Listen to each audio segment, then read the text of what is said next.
Hello, my name is Richie Trum and I am the Cost Segregation Guy. Welcome to my video newsletter. Today we're going to be talking about recapture tax. So, what is recapture tax? Recapture tax is paid back when you sell a building. So, for example, let's say that you paid $1 million for, let's say, a self storage facility. That's a 39 and a half year asset. Let's say 10 years later you sell that building, you've essentially depreciated 25% of it. So you've taken $250,000 in depreciation expense deductions against that building because you've basically depreciated it over 10 years. When you sell the building, essentially recapture tax is having to pay back the $250,000 in depreciation expense deductions, which are taxed at a 25% rate. So you would have to pay back $62,500 on the sale of that building.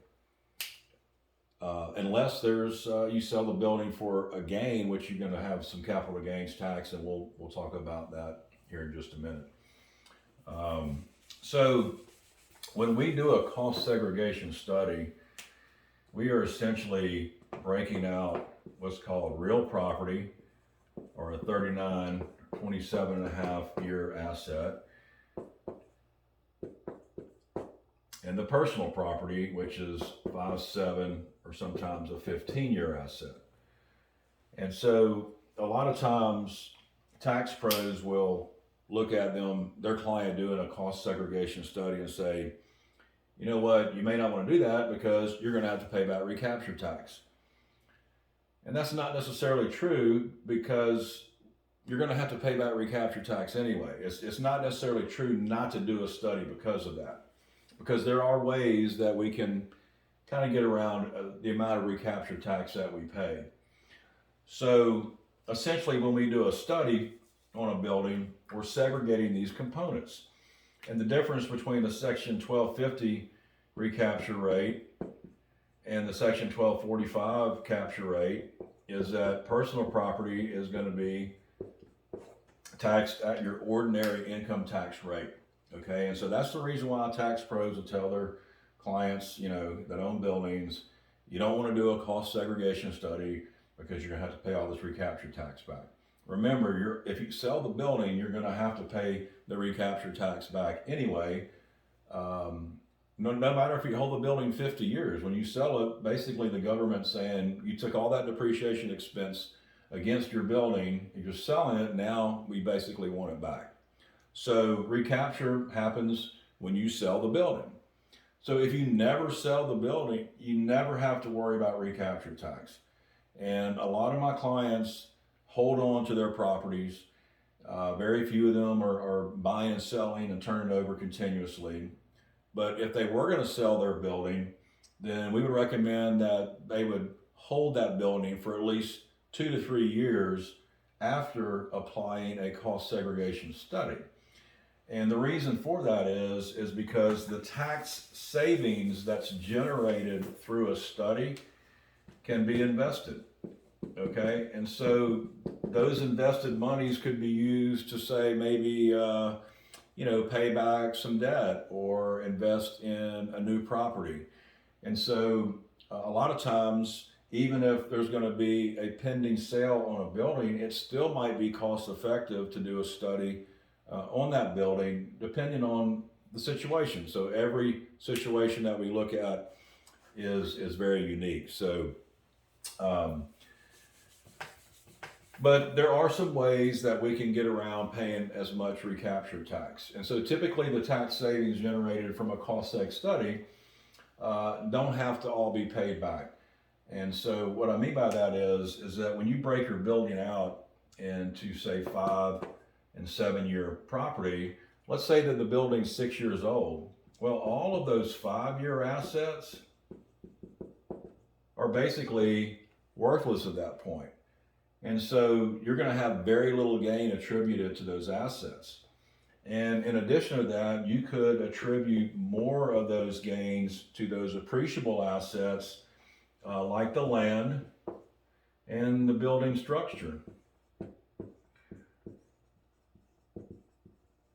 and thereby reduce some of that recapture tax that's paid on those personal assets after we do a study. So, another way that we can avoid recapture is through a 1031 exchange. And that's changed a little bit because of the Tax Cuts and Jobs Act. Used to be able to do a 1031 exchange and basically defer those taxes into the new building. However, today it's a little bit different because you have to pay the recapture when you do a 1031 exchange. So what we recommend doing is, if you've done a study on a building in the past, and then you do a 1031 exchange, you're going to have to pay the recapture tax, but then you can have a study done on the new building and continue to defer those taxes. Okay, and so another very important thing to remember is that when you inherit, or when someone inherits an asset, they don't have to pay recapture on that, which is a great estate planning tool. It's one of the only ways that I know that you can kind of double dip from the government is do a cost segregation study on a building, take those tax benefits, those tax savings now, leave that property to heirs. The heirs don't have to pay recapture. Then they can go back and do another study and take advantage of cost segregation and continue to defer those taxes. So that's pretty much how recapture tax works. It doesn't mean that you should not do a cost segregation study because of it. We should look at your situation individually. We had a situation where a client was about $1 million in arrears to the IRS, and we were able to do a cost segregation study the same year that he was actually selling the building. The tax savings generated from that study was about $1.4 million.